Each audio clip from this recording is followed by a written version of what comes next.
한 주 동안도 주님의 은혜 안에 계시다가 이렇게 거룩한 성주 하나님께 신령과 진정으로 예배드리는 것이 만고의 축복입니다. 오늘 본문 말씀을 중심으로 해서 하나님의 은혜라는 제목의 말씀으로 은혜를 나누고자 합니다. 우리는 은혜를 나누는데 어떤 면에서 은혜를 나누냐 하면 참 여러 가지가 있어요. 은혜를 받는 여러 가지가 있어요. 그래서 자연 속에 존재하는 은혜, 여기서부터 말씀을 증거하고자 합니다. 얼마 전에 신비로운 광경을 봤어요. 사자 여러 마리가 사슴을 공격하는 중에 한 어미 사자가 도망가는 어린 사슴의 발을 걸어서 넘어뜨렸어요. 그런데 어미 사자는 어린 사슴을 잡아먹지 않고 옆에다 둡니다. 얼마든지 잡아먹을 수 있음에도 불구하고 잡아먹지 않고 옆에다 둡니다. 그러자 다른 사자들이 새끼 사슴을 잡아먹으려고 막 달려들어요. 소리를 지르면서 달려들어요. 어미 사자는 목숨을 걸고 사자들과 싸우면서 그것도 사자도 아닌 사슴 새끼를 보호하는 거예요. 그렇죠?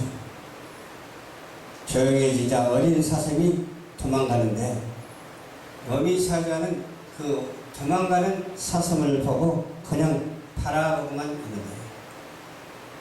잡아먹지 않고 바라보고 있는 거예요. 지금까지 지켜주었으니까 뭐 잡아먹기는 뭐 어린 사슴 그냥 놔주지 하고 잡아먹지 않고 그냥 바라보고 놔준 거예요. 해설자는 말하기를 어미 사자의 아주 특별한 은혜라 그렇게 말했어요. 해설자가. 그래서 자연 속에 존재하는 은혜가 아닌가 싶습니다. 자연 속에 존재하는 은혜도 이렇게 있잖아요. 먹잇감을 잡아먹지 않고 오히려 불쌍히 여기며 보호해 주는 일, 그리고 자기 어미에게 돌아가도록 배려하는 것, 그것이 어미 사자의 놀라운 은혜가 아니었어요. 잡아먹을 수 있는데도 불구하고 잡아먹지 않는 것. 그런 자연 속에서도 하나님이 지켜주시는 그 광경을 바라볼 수가 있습니다. 그렇다면 자연 속에 존재하는 은혜가 있는가 하면 또 어디에 은혜가 있어요? 인간 속에 존재하는 은혜가 있습니다. 인간이 경험하는 것보다 큰 은혜가 있어요. 여기에 막 태어날 때 자기 힘으로 할 수 있는 것이 아무것도 없어요. 내가 어린아이로 어머니 뱃속에 있다가 내 마음대로 태어나는 것이 아니잖아요. 10개월 있다가 태어날 때가 돼야 태어나잖아요. 아기는 음식을 구할 수도 없어요. 막 태어났으니까 어떻게 음식을 구해요? 그렇죠? 또 목욕을 할 수도 없어요. 막 태어나가지고 어떤 능력으로 목욕을 해요?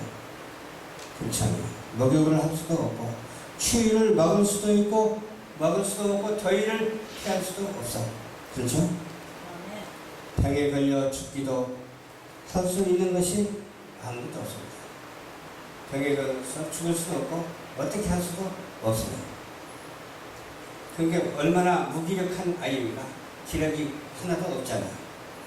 그런데 이런 아기를 위하여 부모가 먹이고 재우고 입히고 씻기고 병원에 데려가며 추울 때 따뜻하게 해주고 더울 때 시원하게 해주고 지극한 정성을 누가 보인다고 합니다. 정성은 불교에서 쓰는 말이니까 지극한 성의를 보이는 거예요. 이분도 예수를 믿는 사람이었던가 봐요. 자다가도 아기가 보채면 몇 번이라도 일어나서 아기를 달래면서 피로를 채워주지 않아요.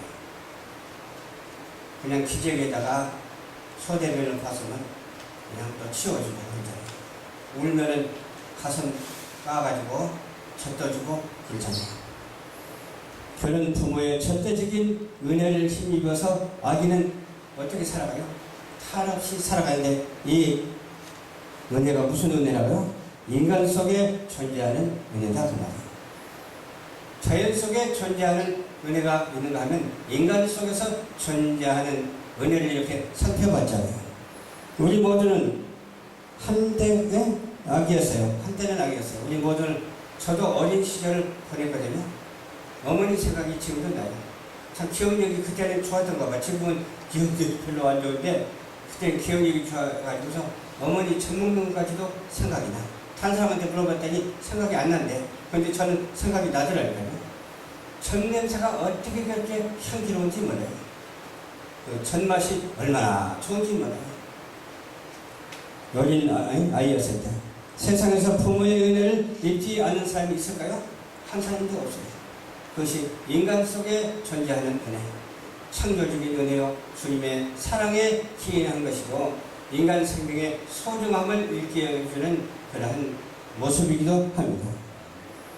또 인간 속에 나타난 주님의 은혜가 있다고 그랬죠. 또 어디 속에 나타난 은혜, 지금 말씀드린 인간 속에 나타난 주님의 은혜인데 하나님의 세계는 하나님의 은혜가 사방천지에 널려 있다니까요. 꼭 내 앞에만 있는 게 아니라 동서남북에 다 있어. 여기도 있고 저기도 있고 다 있어요. 널려 있어요. 아주 많이 널려 있어요. 보통 널려 있는 게 아니야. 아주 너무나도 많이 널려 있어요. 한 예를 들어보면 하나님이 아브라함에게 나타나 고향을 떠나 가나안 땅에 가서 살면은 축복하시겠다고 그렇게 하나님께서 말씀하셨거든요. 약속하시자 이에 아브라함은 순종하며 가나안으로 이주하게 되는 거예요. 순종하면서 가나안으로 이주하게 되는데 그런데 마침 기근이 들자 애굽으로 내려가서 그곳에서 정착을 했어요. 가나안으로 가라고 그러는데 애굽으로 내려가서 그곳에 정착을 했어요. 하나님의 말씀을 어긴 것이죠. 가나안으로 가라고 했으면 가나안으로 가지 왜 애굽으로 내려가냐 그 말이에요. 그런데 애굽의 왕이 아브라함의 아내에게 눈독을 들였어요. 눈독을 들어가지고서 아브라함은 자기 아내를 누이동석이라고 속였어요. 그렇게 말하면 안 되잖아요. 내 아내입니다 그래야 되는데 누이동석이라고 속였어요. 왕의 위협을 느껴 솔직하지 못했어요. 솔직한 게 좋겠는데 어떤 때는 솔직한 게 문제도 되지만 문제가 되더라도 솔직한 것은 후유증이 없거든요. 그런데 솔직하지 못한 것은 언제나 후유증이 따르기 마련입니다. 바로는 아브라함 아내 살인을 데려갔고 이제 아브라함은 아내를 잃고 가정이 파괴되고 행복을 잃게 된 거예요. 그때 하나님이 간섭을 하죠. 바로에게 깨닫게 해줬어요. 바로는 아브라함의 아내를 그렇기 때문에 다시 돌려준 거예요. 다 하나님이 역사하시니까 그 가운데서 구해주시는 그런 놀라운 환경을 이 말씀을 통해서 알 수가 있습니다. 아브라함의 비겁한 아내를 지킬 줄 모르는 연약함, 패가 망신할 뻔했던 그 위험을 하나님께서 막아주셨다니까요. 우리에게도 어떤 일든지 사방천지에 하나님의 은혜가 널려 있으니까 잘 붙잡으면 하면 돼. 그러니까 정치 속에서도 하나님의 은혜를 붙잡아야 될 줄로 믿습니다. 또 경제 속에서도 붙잡아야 되고 문화의 속에서도 붙잡아야 돼요. 내가 이런 말을 많이 하잖아요. 그런 것에 복음화가 되어야 된다고 항상 말을 하잖아요. 그런데 은혜 속에서 뭐가 있어야 된다고요? 하나님의 은혜가 있어야 돼요. 하나님의 은혜가 있게 되면 어디에 처해 있다 할지라도 사방천지라고 아까 말했잖아요. 사방천지에 하나님의 은혜가 있기 때문에 사방천지 가서 잡는 것마다 하나님의 은혜를 붙잡게 되는 거예요. 하나님의 은혜를 붙잡게 되면 하나님의 은혜의 줄기가 쭉 내 영혼 속에 들어가셔서 타락하지 아니하고 그들에게 어떤 영향을 받지 아니하고 오직 하나님의 은혜로 말미암아 그것에서도 어때요? 예수를 증거하고 그것에서도 빛과 소금의 사명을 감당할 수가 있다고 하는 사실을 우리는 깨달아야 될 줄로 믿습니다. 하나님의 얘기나 인간의 어떤 연약함을 우리가 생각할 때 우리는 얼마나 어리석고 부족한지 모릅니다. 하나님의 지혜는 놀랍습니다. 우리의 애지 애능이 없습니다. 하나님께서 주십니다. 하나님의 불가항력적인 은총이 우리에게 허락이 됐습니다. 은혜를 힘입고 우리가 산다 치하여 하나님께서 우리를 보호해 주시고 어떠한 불상사도 막아주시고 하나님께서 부족한 것도 채워주시고 은혜와 사랑을 더해 주시는 줄 믿으시길 바랍니다. 또 자발적인 순종에서 빌렸던 주님의 은혜가 있습니다. 순종이 제사보다 더 낫다고 그랬잖아요. 우리는 하나님의 무엇에 순종해야 된다고요? 말씀에 순종해야 되고 하나님의 섭리에 순종해야 됩니다. 하나님의 창조 질서에 순종해야 됩니다. 하나님의 창조 질서를 막는 그러한 일에는 절대로 우리는 거기에 들어가면 안 돼요. 그래서 요번에 뭐가 있어요? 뭐 동성애라든지 뭐 여러 가지 차별금지법이라든지 여러 가지가 있잖아요. 근데 그런 동성애는 있을 수가 없는 일이잖아요. 차별금지법도 있을 수가 없는 일이에요. 교회를 말살하려고 하는 그런 어떤 세력도 물론 용납해서는 안 됩니다. 교회와 더불어 정치가 함께해야 되고 교회와 더불어 경제도 함께해야 되고 교회와 더불어 모든 문화도 함께해야 되고 교회와 더불어 하나님이 역사하시는 산 생명의 역사 함께해서 들은 바에 본 바에 우리 마음속에 이루어진 바를 온 세상에 증거하는 우리 모두가 되어야 될 줄로 믿습니다. 주님은 지상에 계실 때에 제자들에게 말씀하셨죠. 요한복음 10장 10절에서 내가 온 것은 양으로 생명을 얻게 하고 이를 더욱 풍성하게 하려 함이라. 이와 같이 말씀하셨고 주님이 이 땅에 오신 그 자체가 영혼을 구원하려 오신 것입니다.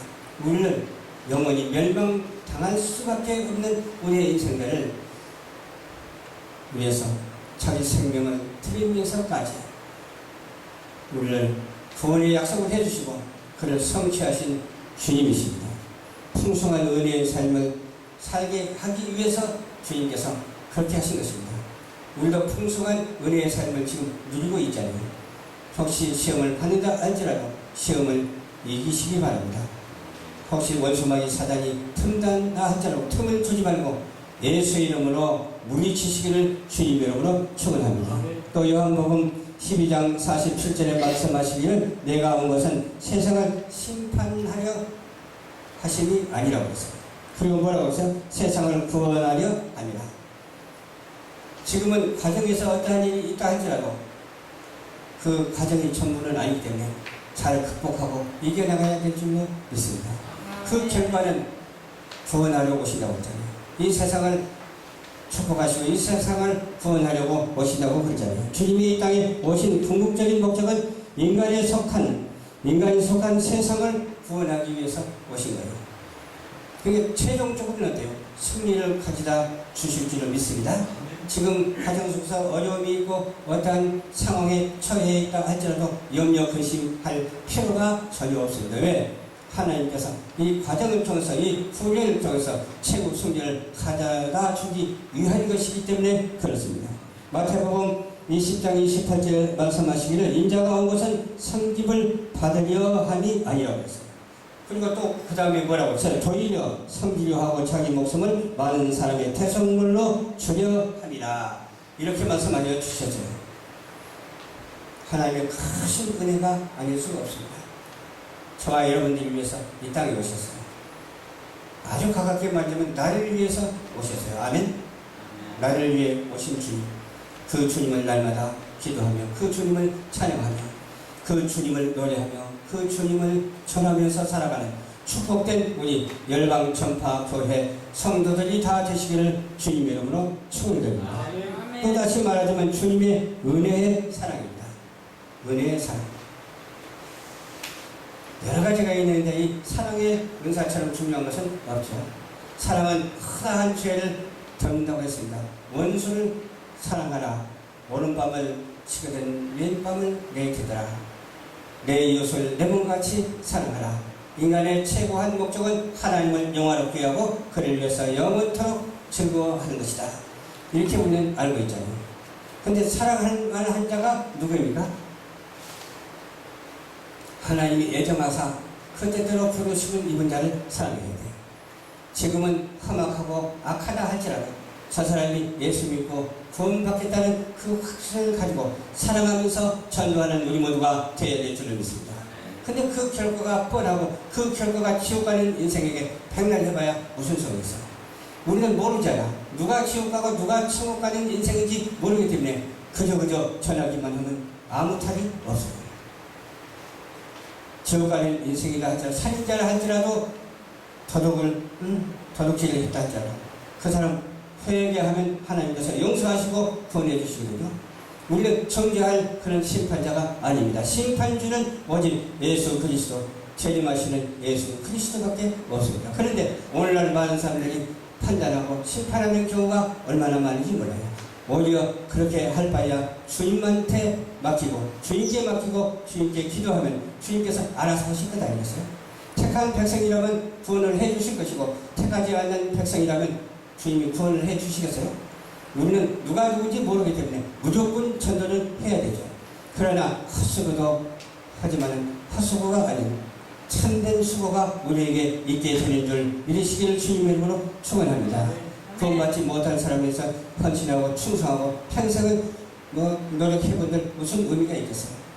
그러나 하나님께서 우리 마음속에 확신을 주시사 구원받을 자에게 정말로 복음을 증거하도록 하시고 구원받을 자에게 가서 전도하는 그런 놀라운 역사가 있게 될 줄로 믿습니다. 오늘 또 오후에는 작정을 했는데 어떻게 또 돌아갈지는 저도 잘 모르겠어요. 4시에 야외 촬영을 하면서 한쪽에서는 찬양하고 또 찍기도 하고 한쪽에서는 전도하면서 이름하고 전화번호 적읍시다. 그렇게 지금 작정을 해놨습니다. 이것이 지켜지기를 원합니다. 지켜지기 위해서 우리는 기도해야 될 줄로 믿습니다. 이게 아무리 생각이 바르고 결정을 해놨다 할지라도 또 하나님께서 아니라면 아니거든요. 근데 전도하는 것을 하나님께서 아니라 할 수가 없잖아요. 전도 안 하는 사람에게 문제가 있지 전도하는 사람에게는 전혀 문제가 없는 줄로 믿습니다.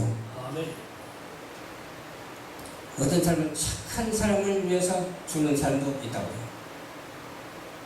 저 착한 사람을 위해서 내가 희생하고 죽겠다 그런 사람도 있다고 해요. 어떤 사람은 악한 사람을 위해서 죽는 사람도 있어요. 사상이 다르고 주의가 달라서 전쟁이 일어나서 전쟁이 일어나는데 한쪽은 하나님께서 승리를 가져다주고 한쪽은 패배를 가져다주는 결정적인 상황이 정해져 있거든요. 근데 패배하는 자에게 어때요? 가가지고 내 목숨을 건들 무슨 소리 있어? 승리하는 자에게 가서 목숨을 걸어야 되잖아요.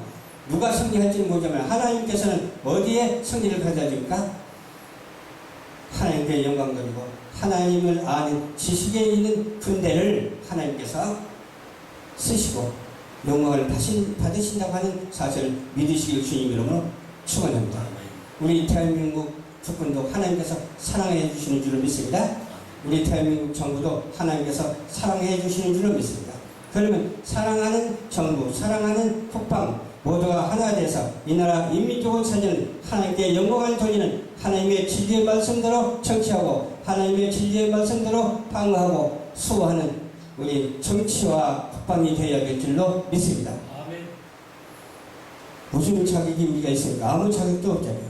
그러나 주님께서 주신 한 가지만은 우리가 자격이 있어서 좀 실천했으면 참으로 좋겠어요. 주님의 사랑, 주님의 아가페적인 사랑, 무조건적인 사랑, 십자가의 사랑을 실천하는 우리 모두가 되어야 될 줄로 믿습니다. 이 에로소적인 사랑은 사랑하다 중단해버리더라고요. 대부분 끝내버려요. 그러나 주님의 사랑은 끝내는 사랑이 아닙니다. 주님의 사랑은 가면 갈수록 더 합쳐지고 가면 갈수록 더 돈독해지고 가면 갈수록 주님의 사랑이 실천되어서 천년왕국을 이루는 우리 모두가 되어야 될 줄로 믿습니다.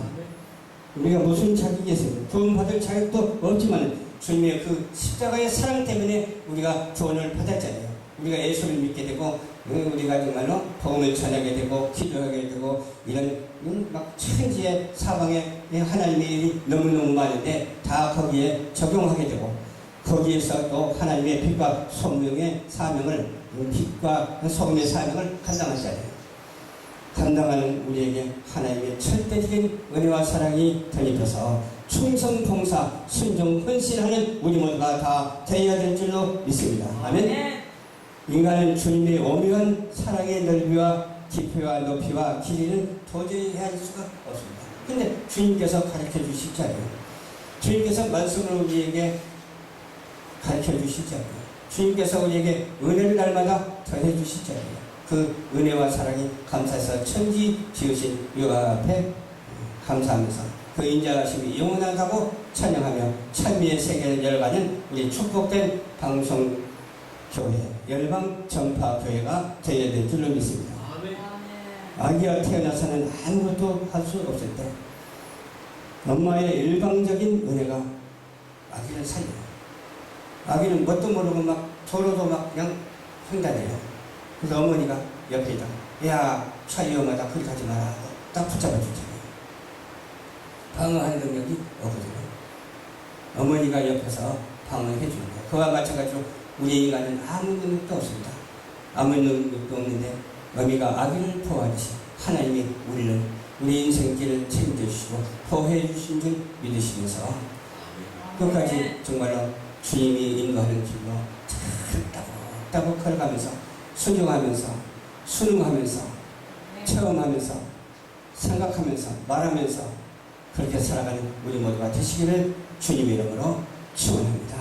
기도하겠습니다. 좋으신 아버지 감사합니다. 주님께서 인도하여 주셔서 자연 속에 존재하는 은혜도 알았고 인간 속에 존재하는 은혜도 알았고 모든 질서 가운데서 유지되는 것도 알았습니다. 창조의 질서를 수능할 수 있도록 도와주시옵시고 순종할 수 있도록 도와주시옵시고 우리 방송교회를 통해서 날마다 이제 전도가 되어서 세상에서 가장 아름답고 복된 교회가 되게 하여 주시옵시고 미디어 방송을 통해서 동시다발적으로 온 세상에 복음을 전파하는 교회가 되게 하옵소서. 감사드리오며 예수님 이름으로 축복하고 기도드리옵나이다. 아멘.